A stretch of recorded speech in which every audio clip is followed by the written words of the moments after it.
everybody, and welcome back. Apparently, I'm the designated introer, so you're getting an intro from me, Olivia. This is the OJ podcast, and we're back this week to talk about the relationships between sports and athletes and injuries and illness. I forgot to introduce Jamie.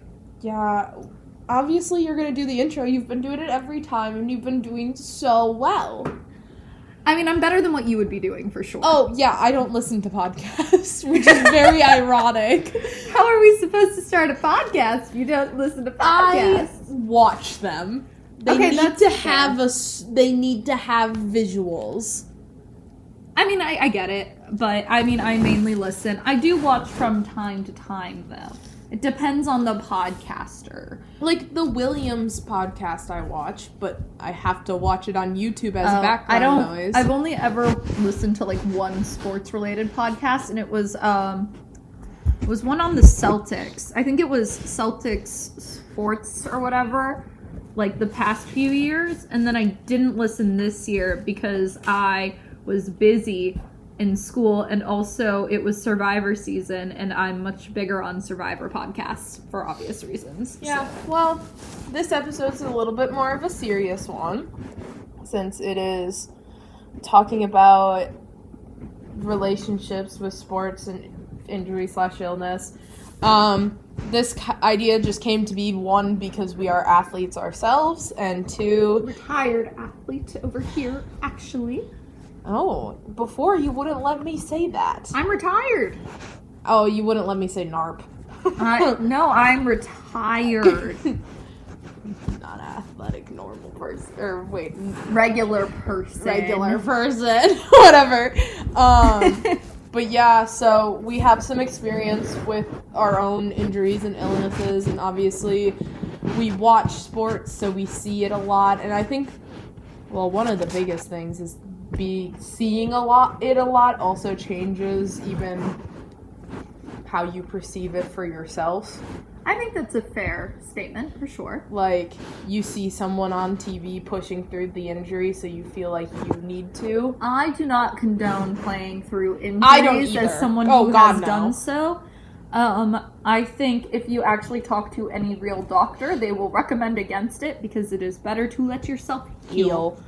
Because then you'll come back stronger. But for a lot of athletes, it's if you miss something or you're not training. Yeah. Or if you're not training properly, you lose the skill because it's such a repetitive thing. And there's a little bit of a psychology behind it. You put a lot of your worth into the sport. Yeah. So, like, once you can't be able to do it, there goes all of your worth. And my weird cream is up. Sorry, I'm drinking a weird drink. We went out and got some drinks before this, even though we're filming this really late at night. Non-alcoholic, I'd like to point out for any future employers listening. I'm not even kidding. We went to Seven Brew drive-through coffee and got I got a fizz drink, which is like a bubbly drink, but they mix in cream with it. But cream and bubbly does not mix. It's chemistry. Yeah. So now all the cream is weird looking at the bottom, even though it's yummy. I pretty much got a caffeinated slushie. But that's because we're kind of packing up, or I'm kind of packing up and getting ready to leave. So, but anyways, let's just kind of like start this off with some just popular playing through injury moments that have been known on like TV. I feel like you have a better say in the first one, but I put it down because it is. All fairness, I may have been alive, but I was not even one. Well, yeah, but I mean, like, you like the Red Sox, you know the story a little bit better. So, if you all live under a rock, you might not know about the 2004 World Series, but technically I guess it's the series before the World Series, where in Game 6, it was Game 6. Yeah. I'm going off memory because I can't see Jamie. She's blind and refuses to get new glasses. No, I want new glasses. My insurance doesn't do it until July. Okay. Anyway, so Curt Schilling of the Boston Red Sox pitched Game 6, and he literally had ankle surgery like that day on, I think it was the train ride over, which is crazy to play on. As someone, okay, I had wrist surgery like 2-3 years ago for like a pretty minuscule thing, but it was causing me a lot of pain. And my doctors were like, you can't move your wrist for 2 weeks.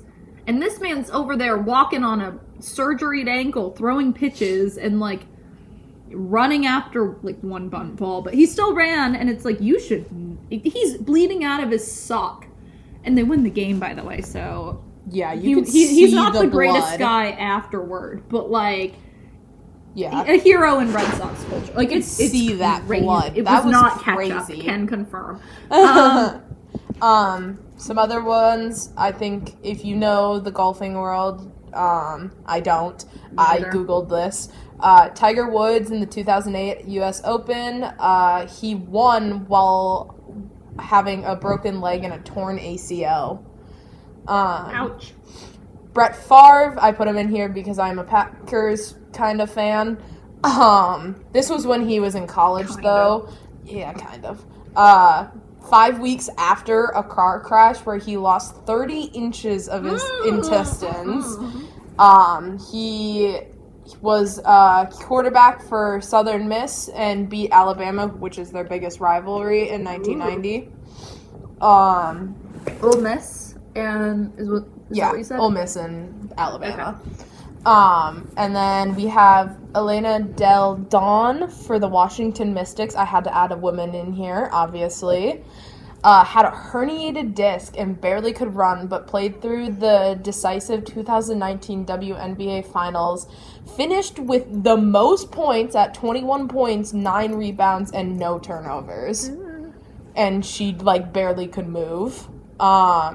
Carrie Strung. Oh, I read that. This is a popular one. So, the 1996 Olympics, Carrie Strung was an American gymnast and held a slim lead over the favored Russians at the time.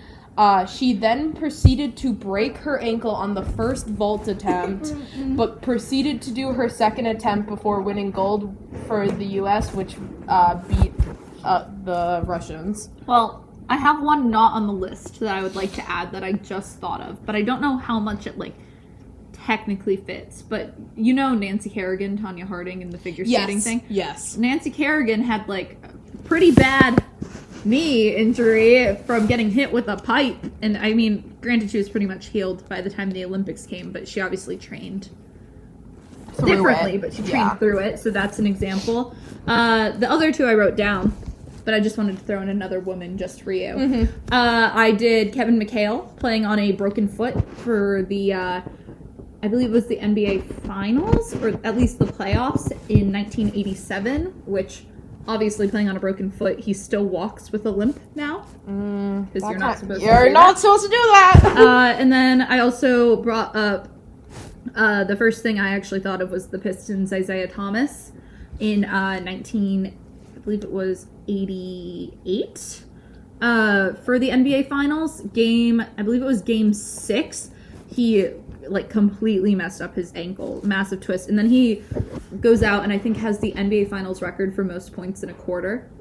He had to get carried off the court. His ankle's swollen like a balloon, it's bad, and he goes out there, he's limping up and down the court running, and he has one of the best games of his career, and then he also plays through the fourth. They lose that game on a bad call. So basically, sorry, I'm now complaining about this because even though I'm not a Pistons fan, I feel like I should talk about it. So basically, Bill Laimbeer, he's known for being a dirty basketball player at the time. He actually has a pretty clean block, I believe, on Kareem. But because every other time he's ever blocked anyone, he's shoved them to the ground and fouled them and hurt them really badly. They didn't count. They put it as a foul, giving the Lakers the win. And Isaiah tried to play in Game 7 on the same injury thing. I don't think the adrenaline was as effective. He had to get pulled, and they ended up losing the World Series because of that. So that was a whole fiasco.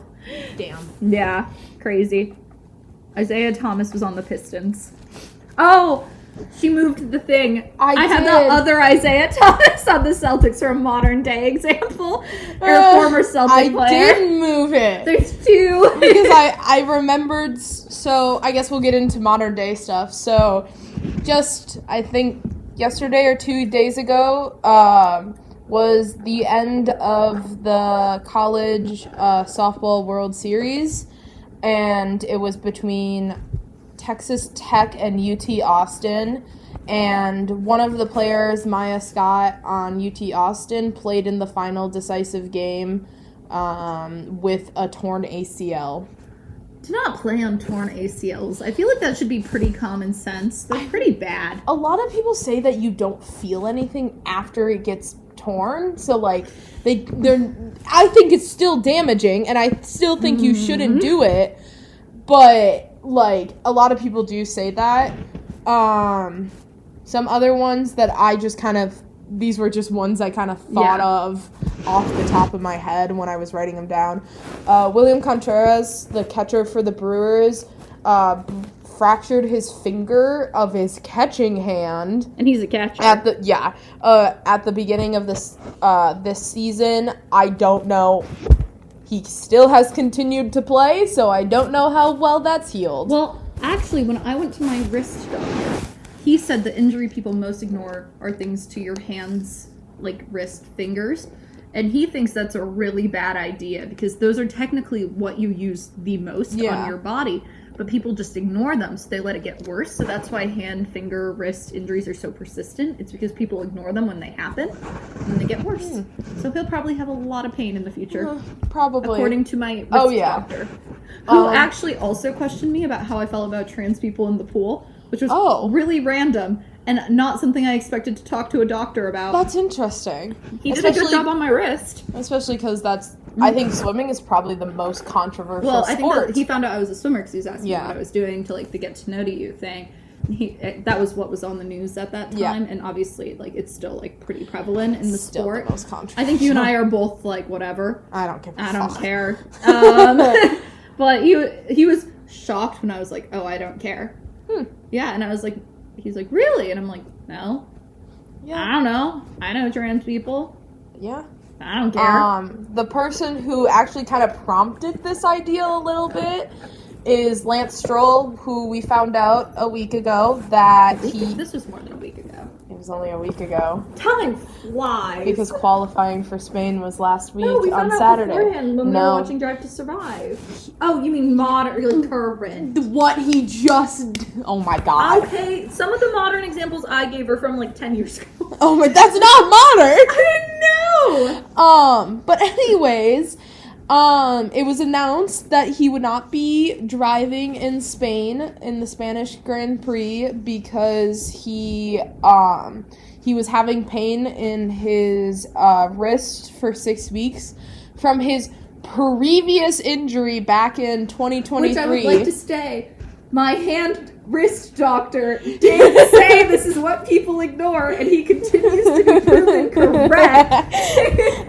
Where he broke both hands after falling off a bike, and he then, 2 weeks after surgery, drove on it. And was literally in Drive to Survive. He was talking about how he was so drugged up on pain meds and stuff. The moral of the story is listen to my hand doctor. And then another one that I only found out recently, I didn't even know this last year when I was watching, was Oscar Piastri. He had a broken rib due to his seat being poorly fitted last year. It was strange. He could tell that there was pain in Barcelona, and then he thinks it broke in Austria on one of the free practice sessions, and then he proceeded to obtain his maiden win in Austria while having a broken rib, and then continued to drive at Silverstone, and that's when he said it was really getting bad, and that was a triple header, but after Silverstone is the break, so he had a couple weeks to heal it. That wasn't very smart of him, because as my doctor said, ignoring injuries is not good. Even though it's not his hand, you shouldn't be ignoring them, because he'll probably be in a lot of pain in the future for not letting it sit and heal properly. Yeah. Letting things heal is very smart. Anyway, I have one actual modern example to give you. And that is, I believe it was 2 years ago, Jason Tatum broke his wrist in the playoffs. Pretty early on into, one of the first rounds, I believe. And he just continued to play on it. throughout the series, and like everyone could tell like his shot was off and everything. And I mean, it's probably because he had a broken wrist. And yeah, I mean, he and Jalen play through injury all the time, and like when they're out, that's when you know they're really injured. So like when Tatum went out recently on his like torn. Oh my god, I'm blanking. It was Achilles, wasn't it? It might have been his ACL, Achilles. No, it was his Achilles. It wasn't his ACL. He tore something. That's when you knew it was actually really serious. And then my personal biggest example that I remember is I got into the Celtics with Isaiah Thomas back in like 2015, and then in the 2017 series against the Wizards, he really injured his hip. It was a whole saga. He lost a tooth, multiple teeth. He had a weird hip. His sister died in a car crash. Oh my god! Like, he's going through all of that. Oh my god! Oh, we did this man so dirty. Wait till I tell you the rest of the story. And he's like playing through his hip for the Wizards series, like killing it, by the way. But it was like he like gave his heart, soul, body for the team, and then we lost in the Eastern Conference Finals, I believe, to the Cavs. LeBron, very annoying. Yeah. But anyway, we did this man so dirty, Jamie. You're gonna get so mad when I tell you this. We traded him that year. Oh my god! He has not been this. He's out of the league right now, and he was so good. He was so good. We did him so dirty. He did not deserve it. I think we should have re-signed him out of pity because we literally ruined that man's career, and he gave us everything, and I feel really bad. That's so bad. Yeah, it's really bad. Oh my I God. feel very guilty for the Celtics as an organization for how we treated Isaiah. I miss you, IT4. I love you. Yeah, but clearly there's obviously a lot of examples where people are watching professionals play through injuries. Mm-hmm. So as an younger athlete, that obviously affects you seeing older athletes, older successful athletes do it, which gets into the psychology of it. Are you going to become a psychologist? Yeah. Wait. Hey, Kai. Get jump scared, psych major. I was actually going to ask Kai if they knew anything about sports psych, and then I never did. Sorry, Kai. I should have still asked. Get jump scared more. But I did, most of these are either from, like, actual, like, Mayo Clinic or the Cleveland Clinic or some sort of org or edu. I made sure my sources were good. You checked your sources? Uh-huh. I'm proud of you. I know. I left Jamie to do all the research for this. I had essays to write. Academic weapon. No. So effects of an injury on the psyche. Obviously, it can trigger significant mental health issues, anxiety, depression, and eating disorders. Because, like I said earlier, a lot of your self-worth gets put into this thing, and not being able to do it's very harmful to yourself. So injuries are very, very harmful. And it can also be, like I said, if they structured their life around sports, then that goes all up in shambles. Well, especially for a professional athlete. Like, that is your entire that's your life. job. And then for a collegiate athlete, I would argue it's just as, if not more, pressure because your entire scholarship is based off playing time. So if you're not giving them what they want when they signed you, you can lose your aid to the school. So I would argue that's really big. And then for a professional, obviously, not only is there the expectation, like, oh, you're literally paid to do this, and you're, like, contractually obligated to, like, get better and play, but there's also the added pressure. People come to see you play. Yep. Especially if you're, like, a star in the league. Yep. So, I mean, you could also go into this for mental health. Players get absolutely brutal. But that's a whole different podcast we want to do. Yeah, that is another podcast because also we have a lot of experience with that. But I think you can agree. I feel like I've heard these words said to me, like the suck it up, no pain, no gain. Yeah. Like, it's And just I a think sprain, you'll be all right. Sprain, no, but I think for soreness, you can typically suck it up as long as you're I careful. agree. But in it's terms like of a genuine energy, pain, no gain. Yes, pain, no gain.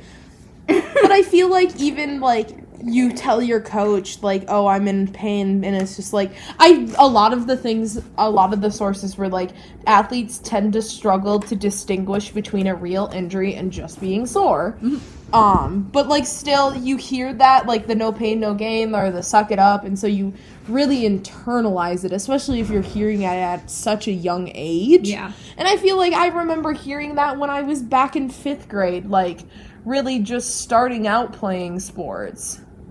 I'm trying to think if I feel like I actually had like pretty solid coaches for that. I mean, I am a swim coach right now.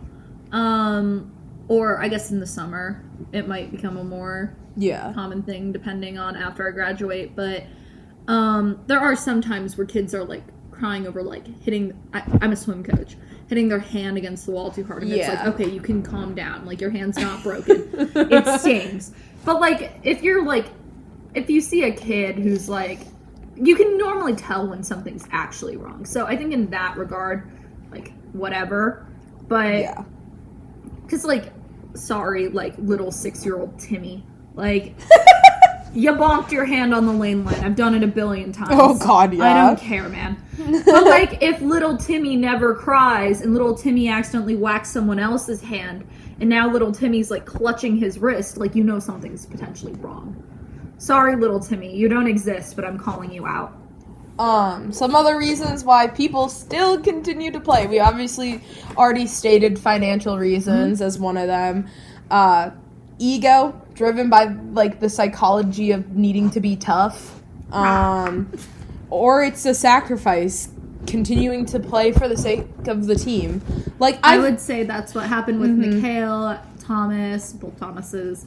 I'm giving the basketball example. Schilling, obviously. All the Boston examples I have taken.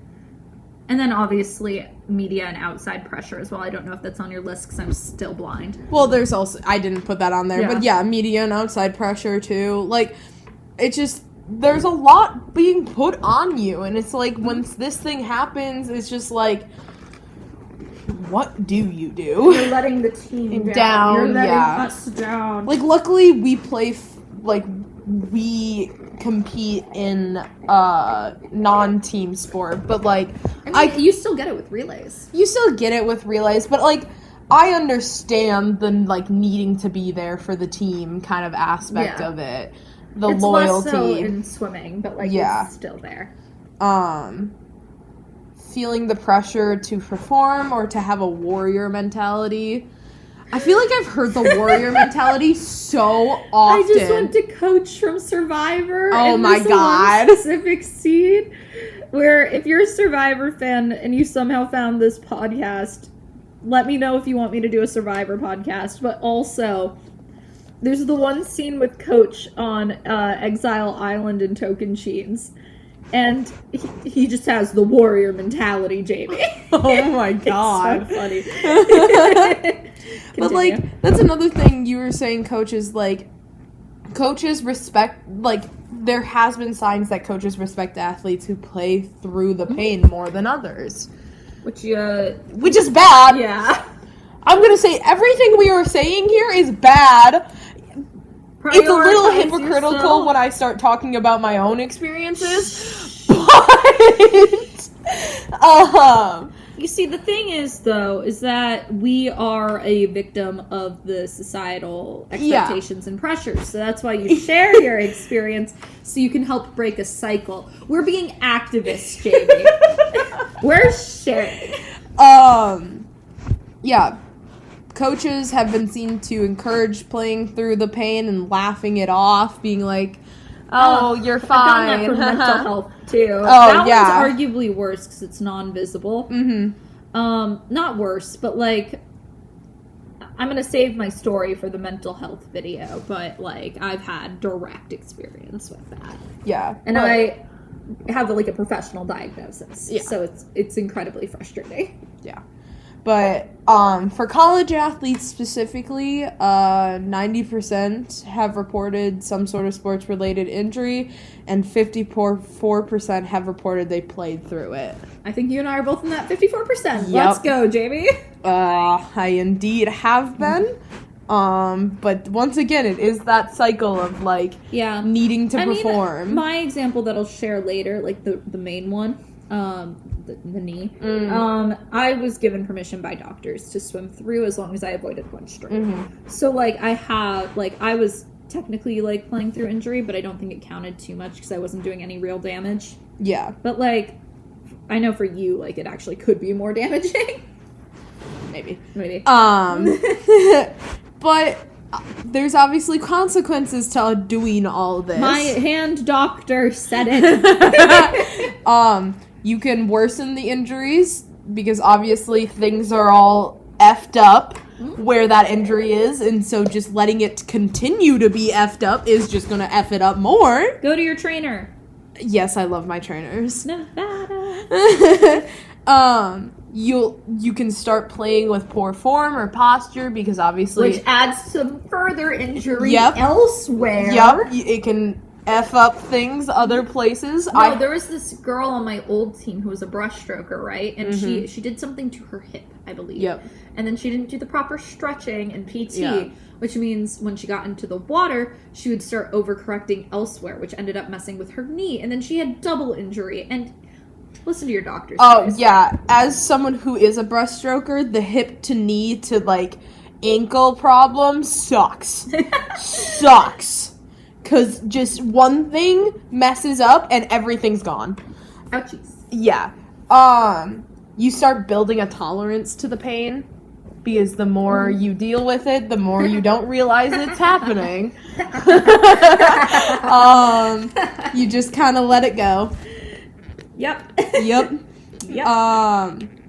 It could lead to more invasive treatment and longer recovery. So what you were trying to push off just made it 10 times worse. I think this will be her first mention on the podcast. Kylie did that and had to get surgery. Yep. Mm-hmm. She doesn't listen, though. No. Very rude of her. Shout out Kylie. Yeah. I'll tell her we mentioned her on this one, so she's forced to listen to see what we have to say about it. We've really tried to force our friends into We've this. gotten everyone, I think, but Kylie Ella, right? Ella might be more willing, I think. Well, she's on her. She followed her TikTok. Yeah. Kylie, on the other hand, completely refuses. Which is very rude because I love Kylie, and Kylie should support me. But that's kind of it for the psychology of things, which we've already stated a lot of our opinions, but here we go, redirecting all of our opinions to our own experiences where we didn't listen to our own opinions. Like, alternate, or do you want to go down a list? I feel like, at least I have chronic headaches too, but that's just, I deal with that. Well, that was more a thing that I can explain that one really briefly. So in 2019, in 2020, we had a whole global pandemic thing, if you recall. And I love vaccines, guys, but I was one of the, 0.00 whatever chance that got a vaccine-related injury due to the COVID vaccine. Very stupid. Right, Jamie? Yeah. And basically, I had to go to a bunch of doctors, because whenever I would exercise, I would get really bad, sharp headaches that would persist. Mm-hmm. And then I would be, and I was living through, a pretty minuscule headache that I would have ignored had I not been getting them worse when I was working out. I had to go to a neurologist, had to go to a cardiologist for them to just tell me the COVID vaccine had a weird reaction on my magnesium levels. Oh. Which is stupid. My poor parents had to pay so much money for me to get told, take a supplement. But anyway, I had to swim through that until I, literally couldn't. Because, my head hurt so bad. So I just went home. And then I was out for, months. Because my doctors were like, if this is happening, it's a head problem. She can't do this. So I had to go get MRI testing and everything done. Which was not fun. I do not recommend it. Only had CTs. Yeah, but anyway, it was also causing dizzy spells, which is the more concerning thing, because I would, step on the block too quickly or and something. Then you would get, And then I would, people would watch me sway. And that's scary. Yeah, so basically, my old coach, Mario, he is great. He's, a great coach. He noticed and would, make me sit out from time to time, because he's like, this is not... I'm not normally someone to, freak out over injuries. Yeah. Like, he'd seen me swim through stuff in the past, so he's like, you should not be swaying on a... He's Brazilian, but I'm not going to mock his accent. He's like, you should not be... I guess I am. You should not be swaying on the block, Olivia. And would make me sit next to him while other people were doing it. Well, blocks are literally 2 feet into the air, and you're surrounded by mostly concrete. Yeah. And other blocks and a lot of metal, and even landing on the lane line would probably... But anyway, I tried to swim over it that season, and then especially because, like, I had really good seasons before that, and then we got cut short. Yeah. And a season, like, I was probably going to drop a ton of time in at the end of the year. Yeah. It, like, completely messed up my whole swimming trajectory, like, going into college, I would say. Mm-hmm. Which is probably why I got so much worse in college, unfortunately. This is not a common trend. I think I'm the one person this happened to on our entire team. Like, getting worse, arguably. Oh. It's really sad. But yeah, it's because I had chronic pain as well, so I just am not going to name my chronic pain condition because I think I might be incorrectly diagnosed. I think I've talked to you about that before.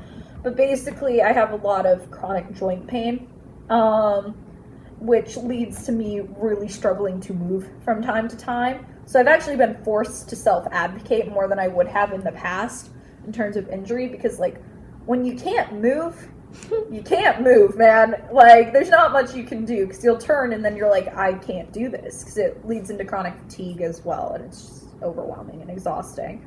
So I was forced to self-advocate a lot. But anyway, yeah, I've swam through a lot, haven't I? Because I'm a mess. And then the big one I swam through is I dislocated my knee when I was younger. But that was the one I was referring to earlier where I just couldn't do breaststroke because it was healing. So I could still do fly back free. I did swim through it once, though, and it's because my coach, Mario, accidentally put me in a 100 breast at, like, a long course meet. Oh, really? And you could not scratch events at that meet or else they'd DQ you from the meet. So he's like... It was weird. He was like, you either go home or you swim it. And we had already driven an hour there. And I was like, I'll just swim it. So I swam through it. Did horrible because I was on a dislocated knee. But I did not get DQ'd from the meet. So I would say that's the one time I, like, broke that rule. But in general, it just forced me to focus on other strokes. So I would say it really only impacted me in my college. But luckily for my first 3 years of college, I had a really good coach who was willing to work with me. I quit / retired when my final coach was not. Yeah. Because he got replaced, unfortunately. I feel like I have a lot. If we include, like, illness, too. So I have... Well, we've all swam through illness, for sure. I have chronic migraines due to my period. So, like, I have to deal with advocating for myself for that because a lot of that's, like, very internal and it's really hard to explain. It's so hard with the internal stuff, like I was just talking about, because, like, for me, like, for my joints, and I'm sure you relate to this for your headaches, you can't see it. Yeah. So you have to take the word. And especially, I think you and I both have this problem persist a lot. So it makes it, like, we've both, I think, had people on the team being like, you're faking. Oh, yeah. And it's like, I live with Jamie. She's lying in her bed in the dark, sad. She's not doing anything. Like, I promise you, she's not lying, and I think Jamie can do the same for me. Oh, yeah. So, continue your story, but I would just like to say, invisible stuff does not make it less valid. Yeah. But, like, I have that, my big stuff is, my joints are all weird. I don't think I have a single normal joint in my body.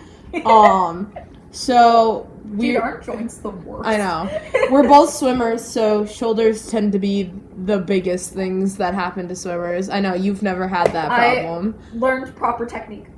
I can't help what mine is. I know. I know. It's weird joints. Yeah. It's something that I've learned to figure it out due to actually going and getting help, but it's something I did push myself through a lot of the pain because it's just like, it's something that's there that I just need to work through it. But my shoulder is slightly more loose in the socket, causing just some constant sharp pain due to like the ligaments and tendons around my shoulder having to work more to keep it in place. I would like to support Jamie with a small compliment here, even though she's going to hate it. I don't think Jamie gets enough credit for how hard she actually does work. She's going to cringe. But like, yeah. but like, genuinely, I feel like you get not attacked, but like called out for being lazy from time to time. And it's like when you're at practice, you actually do as much as you can. Yeah. So, because I've had teammates who do not, and Jamie knows it pisses me off. Yeah. To complain. Yeah. I never once felt that way with you, Jamie. Yeah. And like you might from time to time. I think we all do. Mhm. But like overall, you're very like consistent and working hard. And so, to defend Jamie from what random swimmers on our team might find this podcast, I don't think the criticism is fair. But it's something that I've pretty much figured out.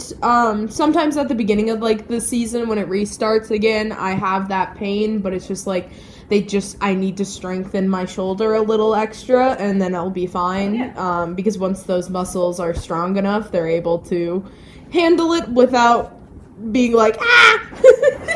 I love the Then next up came my hip.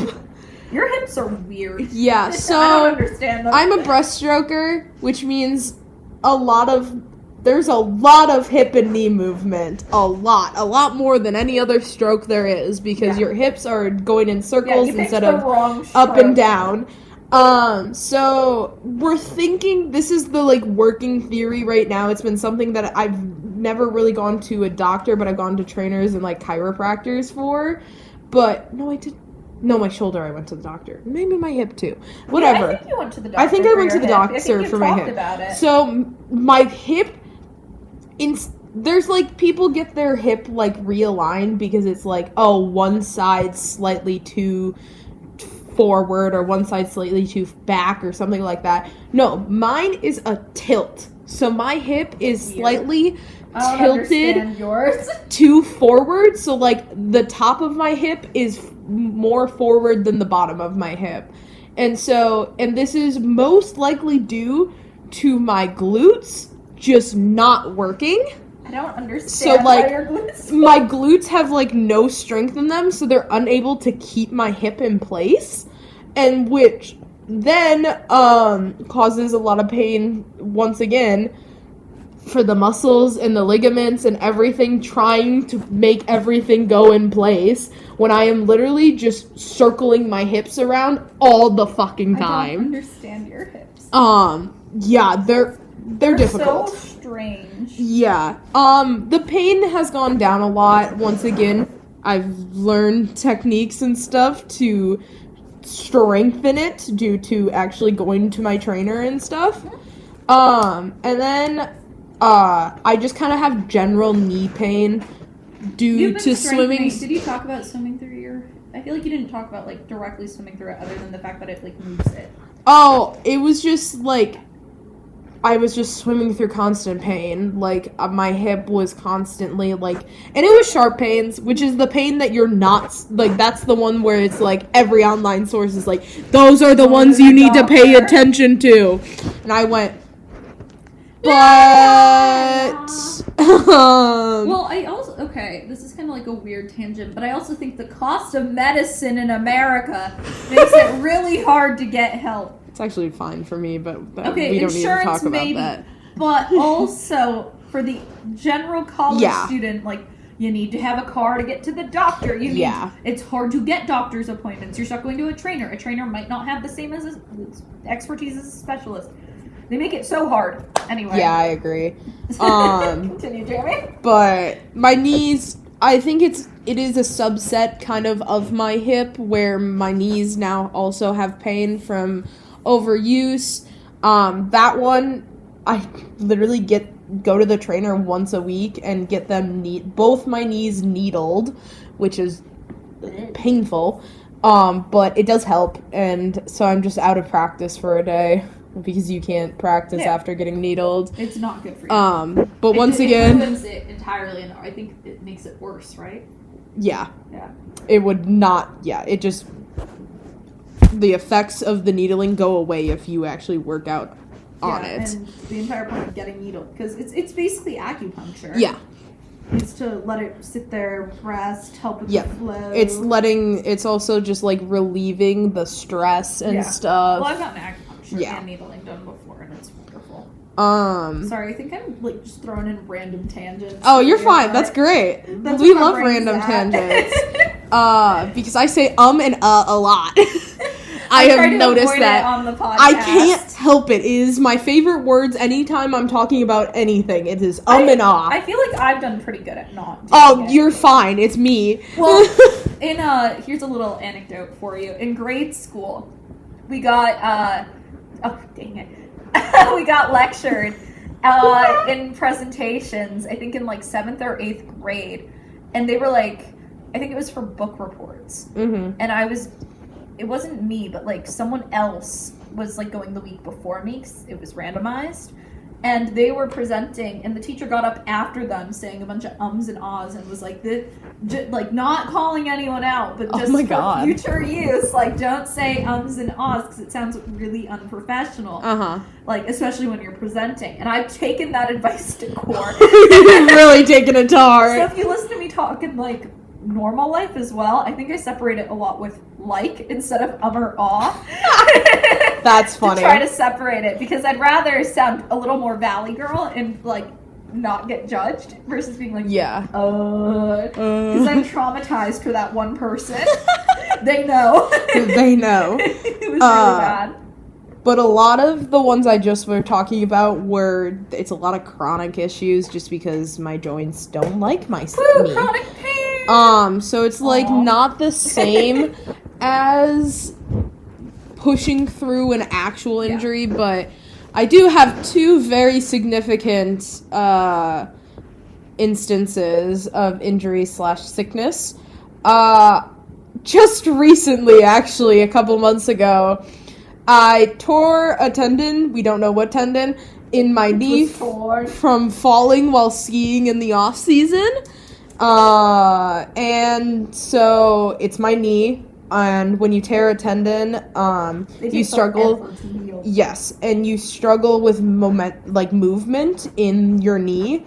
And I am a breaststroker, and that is my whole being, is I'm really good at breaststroke, which means I'm really good at moving my knee. And so a couple months... She can't move her knee and she's sad. I'm fine now. I'm better now. I haven't gotten in the water recently. Yeah, I haven't gotten in the water recently, so I don't know for sure, but when I first did... I could not swim breaststroke at all, and it was really frustrating. There. She was pouting It's hard to not be able to do something you're good at. And it's like, and to me, I'm like, oh, because I did this one stupid thing. It's like, and now I can't do that anymore. And so, like... I have a really funny picture of you from Dre. Here, I'll bring him up. Remember for your thing? Oh, no! So, okay, I'll get more into this injury. This actually happened. I fell at pretty much the top of the mountain.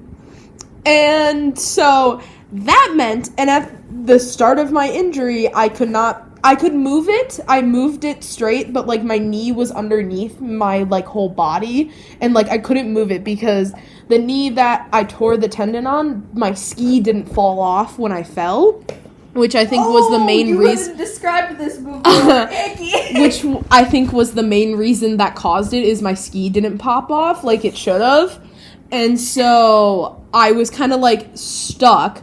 And so I was like, Dre, get over here. This is my best friend from home. I was like, get over here, Noah. get this. Noah's also included. He just was in Australia at the time. I'm like, Dre, get this off of me. This needs to get off of me. Because Dre was like, oh my god, are you okay? Blah, blah, blah. Because this is his first time skiing. Oh, ever? Yes. And so how is he not the one with the hurt knee? I know. He pops it off of me, and ski patrol comes over, and they're like, do you think you can stand? I tried standing. I went, no. And so we waited for a little bit to see if, like, maybe it was just an initial thing and I would be fine. Nope. I was not fine. I had to get toboggan down the mountain by ski patrol, which was the most embarrassing moment of my life. I don't like being helped. I hate it. I don't like it. Someone tried to disagree with me on that, I recall.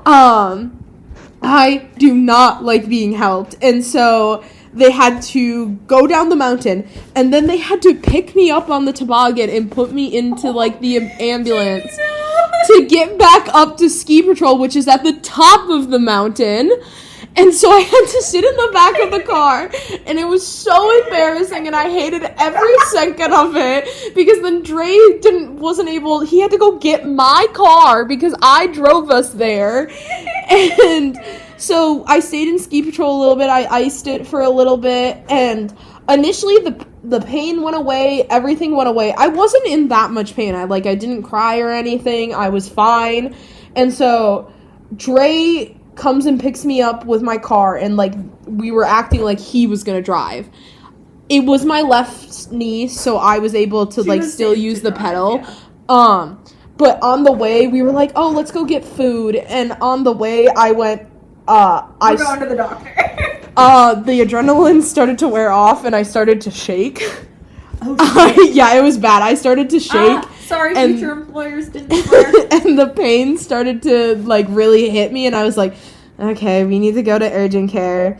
And then I could barely walk, like, I was stumbling on my knee, but in the parking lot of urgent care, like, the front entrance was really far away, and I was trying to talk him out of this, but I was so insistent that I was just gonna walk in by myself, but no, Dre had to go get a wheelchair, and he wheelchaired me around, and I hated every second of it, and It needed to happen. But anyways, yeah, that was my lovely injury story, where I was just embarrassed the whole time, because other people had to help me. Oh. Do you want to make you feel better? Do you want to hear how I injured my knee? Yeah. Have you heard this? No. Before? Okay, so in 4th grade, I was on a walk with my dad, my younger sister, and my dog Daisy, and we were in the middle. My town, I don't want to give like too much away, but it has like backwood trails to like walk down, and so we were walking down. There was like a pond, and then there's like a little trail off by like a brook that goes by. So we were walking down that. And we heard the ice cream truck. Mm-hmm. My dog was off the leash. Oh, God. And Sierra and I start running towards the ice cream truck. Because we're kids, it's fun. Like, we wouldn't have made it in time. But we were like, ice cream. Like, yay. Yeah. And my dog gets really excited and has no common sense.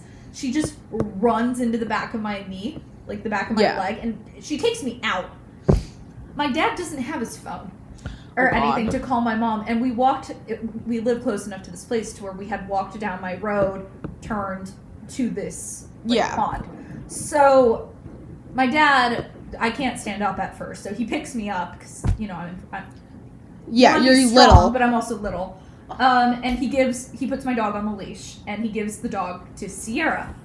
Sierra is not apparently good at holding the dog, so Sierra. It was the same leash, I think, that broke her hand, actually. Oh my God. Oh, that's a whole other tangent. Sierra broke her... Oh, sorry, Sierra, get name dropped. So Sierra, my grandmother, was taking the same dog out on a to-go potty outside, and Sierra was holding our door open because it's one of the ones that, like, swings. Yeah. And so she was holding it, and my dog ran like a bat out of hell out of the house. My grandmother dropped the leash, and it snapped back and hit Sierra's hand, breaking it in 3 places. That's still so wild to me. Yeah, so the retractable dog leash. Anyway, we still had the leash. Mm-hmm. So Sierra, holding the same leash that broke her hand, maybe she was like probably 4 or 5, and I was in 4th grade, so that would be like 4 years later. Yeah. Does the same thing, because my dog's still crazy. Yeah. Drops the same leash, hits my same knee that my dad's holding me in. So I'm like freaking out, crying, because it hurt. Oh my God. But I'm also like you, to where like when I'm hurt, I'm like actually fairly determined to like suck it up. So my dad's like, okay, like, is it better for me to like, he's trying to figure it out, because I'm also only like 9 or 10, so he can't necessarily leave me there alone. Yeah. But realistically, him carrying me in the holding the dog leash isn't going to happen. And Sierra's just proven she cannot be trusted with the dog. So I was like, no, I'm not getting carried back, because like, what if someone sees? I know. I'm in 4th grade. Yeah, you get it. Social suicide. You get it. So I insist on limping back to the house. Mm-hmm. The issue is again, we walked there, and like, it's not like he can call my mom to pick me up. So I'm limping back to my house. My dad's freaking out that I'm like probably hurting myself further because if my knee's still hurting that badly, like children can be dramatic, but if I'm still obviously like gimpy, something's wrong. And so I almost get hit by a car actually on the way back to the house as well, because I live on a hill. And it's kind of a blind driveway, and because we walked, I had to cross. I lived on the other side of where we needed to cross. So I just went to cross the road because I was in pain and I wanted to go sit down, but I forgot to check. And so, I made it across, but a car, like, went down, like, pretty close after I made it, like a little scarily close. I'm not giving it enough justice. Like, I was fine, but it was enough to freak my dad up, especially being gimpy. Anyway, I get home. My parents make me ice it, and then they're like, we'll wait a little bit to, like, see if it heals. So we wait about a week, and it's not getting any better. Mm-hmm. And I'm sitting, my mom wouldn't let me get in the pool, and I really wanted to swim, especially because my sister's still at practice before me, because I was in one of the later groups. So I was like, well, I just want to get in the pool. Like, I'm already here. Yeah. And, like, also, at that time, we still did free swimming, so, like, my friends were free swimming, and I'm sitting on the pool deck with my leg up, being like, I'm bored. Yeah. Because, like, that was also before I would have a phone. Like, I think my parents probably still had Blackberries. Like, because my parents were slow to update to the iPhone. So, like, I was just sitting there. I might have had a book. Like, I was sitting there bored, angry, and then they finally took me to the doctor, and they're like, yeah, you dislocated your knee. Like, you're going to have to do, like, PT and stuff. And I'm like, yeah. And then I was in a brace for 6 months. Oh my god. Like, I did okay, you can't see it because I'm on camera. My knee was over here. Oh yeah. Like, it was bad. Well, you can see my leg is still like. So anyway, if that makes you feel any better about your story with the toboggan or whatever. I got injured trying to run to an ice cream truck, which is the most in-character thing for me to get injured for ever. It is. She loves her ice cream. Yum, yum, yum, yum, yum. I almost put that as a question on my quiz today because ice cream is not my favorite food. That's fair. So I was like going to put that as a trick one, but I opted against it. But I love ice cream. To show how stubborn I am, after I, torn a tendon, I did crutches for 2 days, and I went, which she should not have done. Like, she should have been on crutches. I'm fine. I don't like crutches. I could never figure them out, and they were making me frustrated. But back to, I think this is actually, like, my biggest, I really worked through something I probably shouldn't have, was this year, my sinus infection. Oh, she was... we obviously live together right now. She was icky. She was not good. So back after, it was right after Halloween, which maybe the frat party really got me sick. Was I there? I was there. Well, you were there for like 15 minutes. It was scary. I know. But even though I stood in a corner the entire time, because I don't like parties, I like watching people. Really hurting. Yeah. So that's fair. Like, she took her shoes off and walked barefoot back. Like, it was time for us to go. Yeah. When I say I went to a frat party on Halloween, I don't like frat parties. I just like watching people drunk. She's a creepy stalker. Okay. I like people watching. But anyways, so on October 31st was when I started kind of feeling a little ill and under the weather. And so I could have been Rocky Horror as well. Oh, it could have also been Rocky Horror. Because that's a lot of people as well in one tight space. But I had missed Wednesday and Thursday practice that week because I started feeling sick on Wednesday. But I went to Friday practice while I was still sick because we had an inner squad meet the next day, and our team's very small, and I'm very competitive even against my teammates, and I wanted my team to win, especially because my team had already less people than the other team. Like, you had to be there. Like, I felt like I needed to be there, and my team did end up winning, I might say. And it was inner squad with the alumni. It's just like a fun meet to go to because I timed. Yeah, you're not put in events that you usually are in, and so it's just kind of a fun day. She was so ill, guys. Like, I cannot emphasize this enough. She sounded terrible, and whenever she would come back, she would collapse on our couch. And, like, if you know Jamie, she puts on stuff on, like, the TV, like, and she didn't. She just collapsed on the couch. She was so sick. This was so out of character. Literally later that day after we got done with that inter-squad meet, I went to urgent care and got put on, I think, 5 days of antibiotics. We came with you, right? Yeah. For, like, safety purposes. Yeah. And steroids for my lungs because, fun fact, I have asthma and have had lots of lung issues in the past. Lots of them. I got the trivia question right. Yeah, you did. I think it was the wrong way, though. I got it right. But because my lungs I just wasn't breathing well, so I needed steroids for them. It was just like your usual asthma steroids. But I started practicing again that Wednesday before my antibiotics and steroids had even been finished. And I had gone back to urgent care again because I was still breathing so terribly. And they were like, it's just the tail end of it. You'll be fine. It was not the tail end. It came back for round 2. And so I practiced Wednesday and Thursday. And, like, even on Friday, I'd just been still pushing through my breathing issues. She's like, it'll go away. But that Saturday was our, like, big at-home invitational. The only one of that season. Yeah, where we invite 6 teams, like, we were trying to get the school to come and actually support us, and which we did. Actually did, right? We did. We did actually get the certain teams, fencing, hockey. There was another team, I can't remember. But anyways. It wasn't soccer, was it? Maybe it was lacrosse. Was it baseball? No. Oh. It was only Nick for baseball.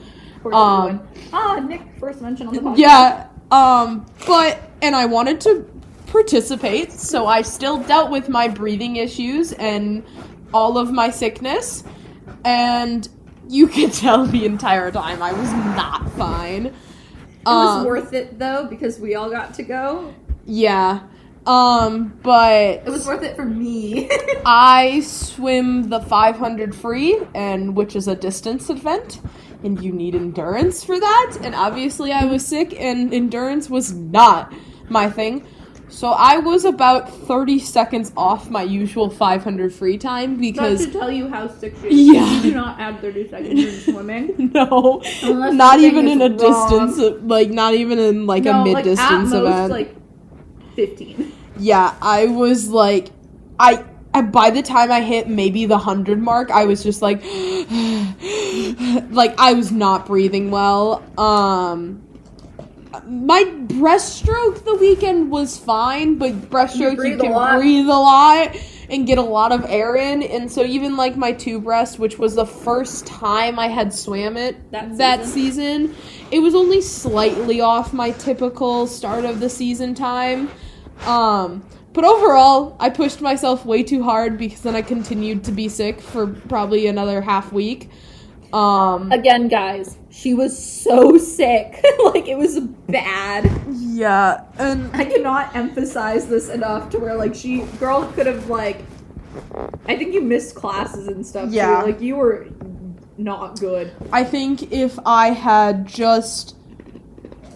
As soon as if I didn't do the inter-squad meet and if I didn't start practicing before my antibiotics were done, I think I would have been fine. I think so too, but you pushed through it. Yeah. So even though it's not necessarily an injury, you should let your body heal. Mm-hmm. Listen to my hand doctor. Your hand doctor, he comes back again. I feel like he gave me really good advice.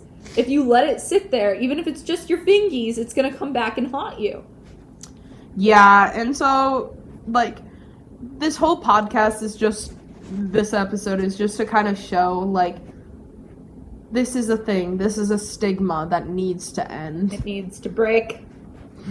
Like, because obviously we still didn't break it. Nope. Because we still did it ourselves. Hey, I quit when I couldn't break it.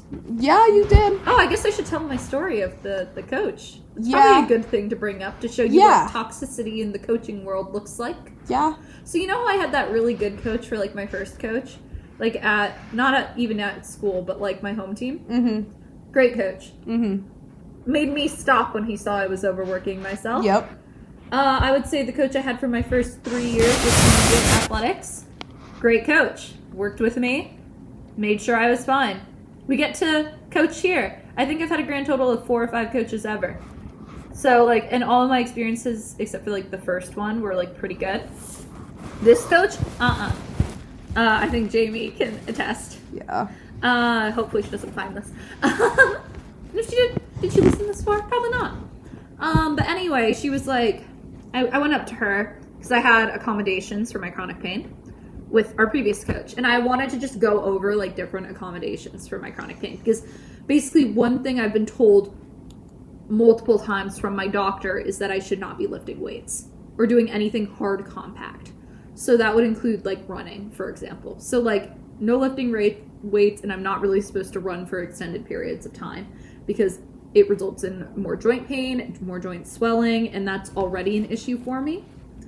So basically, I went up to her and I was like, listen, like, I'm not asking to get, like, excused from weightlifting, but, like, can I get different accommodations, either with, like, body weight work or, like, different core exercise, like, something different. And she refused. I think Jamie was there after I was angrily left. Yeah. She refused to accommodate, like, anything. And it wasn't like I was asking to skip anything. I was asking to not have to lift weights or do, like, certain other activities in that realm where it was more, less impact. Anything high impact. Yeah. So that, because, like, for example, like, if I'm putting my full body weight on my wrists for my push-ups, I'm not going to be able to use my wrists the next 2 days. Yeah. If I do I can do pull-ups, but I need, like, a band to prevent it from being full body weight, because then I won't be able to move my elbow. Like, it's just certain things that can get really damaged really quickly if I'm not really careful. So, like, my old coach noticed that because I'd be out of the water a lot because I was in chronic pain.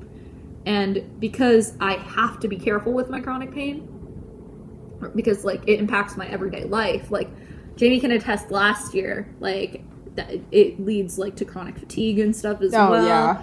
Like, I wouldn't be able to walk to class without needing a nap. Like, it was bad. I go to the doctor a lot, guys. I do too. Yeah. But anyway, she was unwilling to accommodate anything, even with, like, a doctor's note. Like, I emailed my doctor and I was like, listen, if I can get you, like, an official, like, note from my doctor. I quit before I got the official note. But I was like, oh, if I get the official note, like, from what my doctor said, like, are we good? Like, I'll still show up. Like, I'll be there. I'll do body weight things, like, planks and stuff. Like, that's fine. Like, I'll stretch. I'll do pull-ups with assisted. Like, I guess if we lower the weight, it would probably be okay, even though it's still not recommended. Just different, you know? Mm-hmm. And she was like, I can't write you a different schedule. I'm like, I'm not asking for that. I'm just asking for, like, accommodations while we're there. Like, I can kind of figure it out and go talk to you. Like, I'm willing to communicate. No. And I'm like, all right. So that was all, like, our previous coach had issues with, our previous coach got unfairly fired, so we were all already, like, not going in the most positive, but willing to give this new coach a chance. And then we had another experience with mental health, which I can kind of bring up in the mental health episode later with her, like, before we even did this. And then with the injury thing, it was just another thing. And then we started practice, and I did go up to her for an accommodation for, like, push-ups, because, again, I cannot put that direct pressure on my wrist, because my wrists, I've had wrist surgery and stuff before. I have issues with my wrists. Jamie knows this. Like, they always hurt. And so, my wrists and hands especially. And she did attempt to slightly accommodate me, but not in the way that it would have been, like, recommended from my doctor. Like, I was just given rusty weights. You do not give someone rusty weights to go do push-ups on the pool deck with my wrists angled that way instead of directly down, which is better, but still not what my doctor would have wanted me to do. Yeah.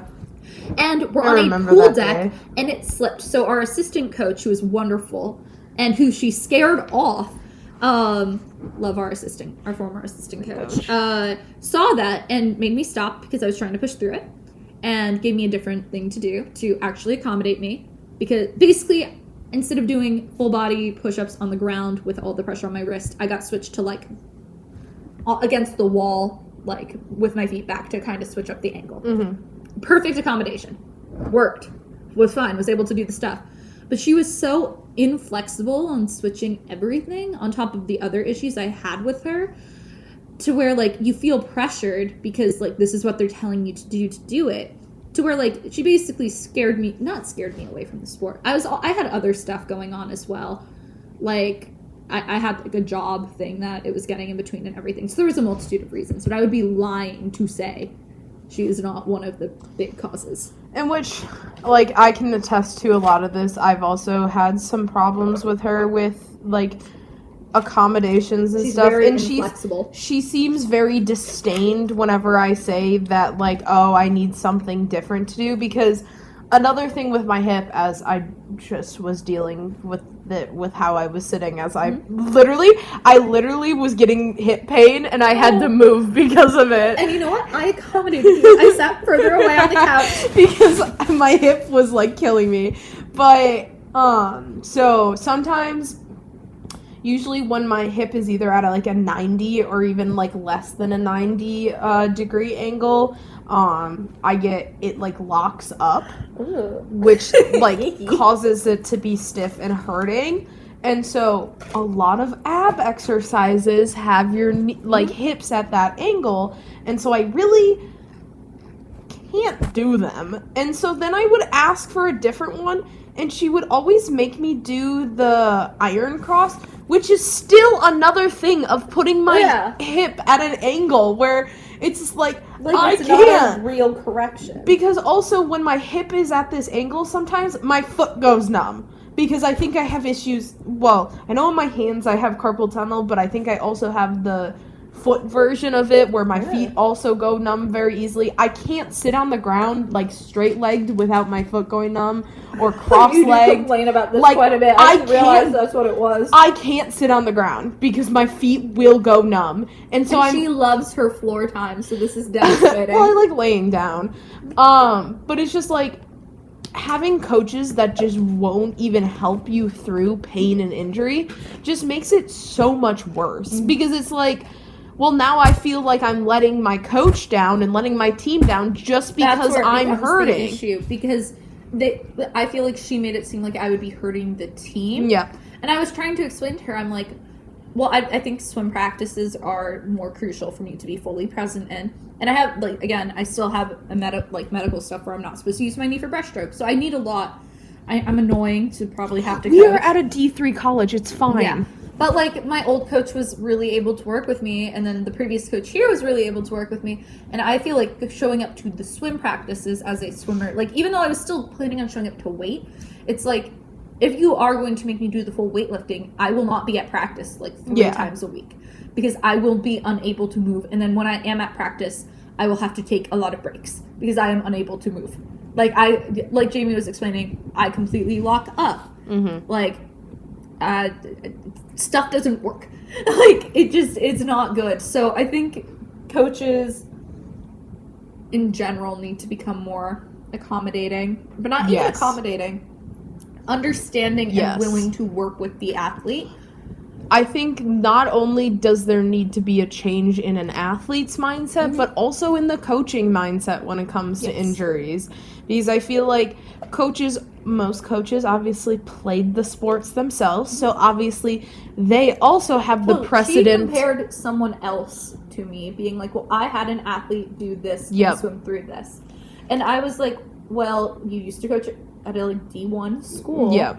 And also, you're telling me she swam through, like, it was like a pretty serious injury. I remember. I forget what exactly it was, but it was something where I'm like, you made her swim through this? Yeah. Like, it wasn't like a torn ACL, but it was something along those lines where it's like, you should not be having her do this. And I think it's... And this is not a fair comparison. I think it's once again that precedent where, like, I did this, so now as my... No, exactly. It makes you feel guilty and, like, less than because you're unable to do the same thing, even if it's, like, serious.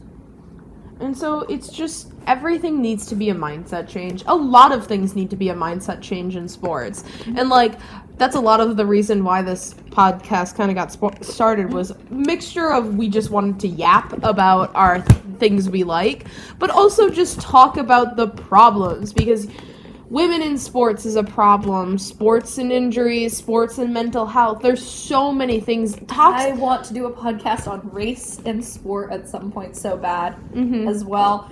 I don't know how well that would go over algorithmically, but I took a whole class on it, so now I'm like, ooh. But it's like, sports is actually a very toxic environment. Oh, yes. Sports are very, very toxic, and I think we're finally starting to realize that. Yes. In more modern times, whether it is race or gender or sexuality or anything, it's just everything that happens in sport is very toxic. People like to claim sports isn't political. I'd argue it's one of the most political spheres out there. I agree. Yes. I think, yeah. It's just, like, I don't think, I've had bad experiences in sports because obviously, like, I quit club because it was so cliquey. Like, that is more into, like, the mental health. Yeah. But, And, like, if I never quit club, I think I would have been a better swimmer, but I couldn't be in that environment Well, I mean, anymore. I know, like, and again, this isn't the mental health podcast, and I have, like, I would wait to share the story, but, like, I'm diagnosed with OCD. I know for a fact my OCD has impacted my swimming drastically. And it's not fun, and I think luckily we're more open to talking about mental health now, which is great, but also there's a large pushback movement now against it, and it's just, I think we need to treat everyone with more kindness and understanding. Yeah. I think everything just needs to, it's gonna take a while, but there needs to be a switch. And I think, like, right now, this modern, yes, I think this modern day and age is where the switch is starting, because you see professional athletes now starting to feel comfortable coming out with their stories about multitude of different topics. I would say you mostly see it for mental health rather than physical health, but I think without bringing up, I think they're so intertwined. I agree. I mean, I think we're probably recording the mental health one tomorrow or something too. So, like, it'll come out later, just, algorithmically it makes more sense for us to not post all at once, but we have to figure out how to grow somehow, guys. But, like, we'll talk about it a lot more there, but I think they're so intertwined because you're so, as an athlete, dependent on your image of being an athlete. Yeah. So, because that's, like, the main reason I, like, even though I'm dealing with stuff in my sport, like, I don't want to quit because this is what I've been doing for 13 years of my life. Yeah. I really struggled with the decision to leave swim, and it was the right choice for me. I would say, I don't think I would have had the situation been different this year, but in terms of how the situation progressed this year, it was the right choice. And it was because, like, but it was so hard. Like, I almost didn't do it, and, like, I'm so much happier right now, but I almost didn't do it because it wasn't 16 years, what was it? It was well over a decade. 16 years? Yeah, 16 years of my life? Jesus, I'm old. Like, that's overwhelming majority of my life. It's a huge part of it. It becomes so intertwined with your identity. Oh, like, I swim, I'm a swimmer. Like, it's one of the key, like the Inside Out Islands. It's like one of the Inside Out Islands of your life. It becomes intertwined. If someone asks me what I do, like, in my free time, or even what are my hobbies, are you good at? Like, I'm gonna say swimming, and it's just like, it's hard to find a different part of yourself. And it's also, like, you're self-motivated to want to go through it, too. And, like, all of this just comes back to even injuries, because once again, you're out of the sport. Exactly. And your self-identity is gone. So, mental and physical health is what I'm trying to say is the point. Go really hand in hand together. And we'll probably upload those two episodes very close together. Because I imagine this one's probably going out pretty soon. Whenever. Yeah, whenever we want to put it. We're trying to backlog some in person together, because sadly, I'm she's moving ditching away. me. I'm graduating. ditching me. We'll figure it out. I'm not too worried. We're about never it. gonna be fine. Yeah, we talk all the time, but it's just like I think it's important to emphasize that they go hand in hand together, and I think a lot of people forget it. Like they'll Yes. only prioritize one or the other, but not realize how intertwined it is. Yes. So yeah, do you have anything else you want to share? No, I think that was kind of our concluding Yeah. thoughts. All right. Well, I want to thank you all. Like, subscribe, comment, share, all that jazz. Our TikTok's really funny if you need some motivation, like Our happy reel- yes, things. our reels are also very funny.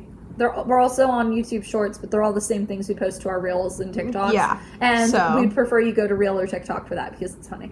Yeah, but they're really funny. yeah. They're just more lighthearted and fun Oh, compared. unless you're listening on Spotify, in which case go listen to the YouTube video so we can get subscribers. Oh my god. I'm plugging us. Plugging hard. Yes. Okay. All right. Well, Bye. bye everybody.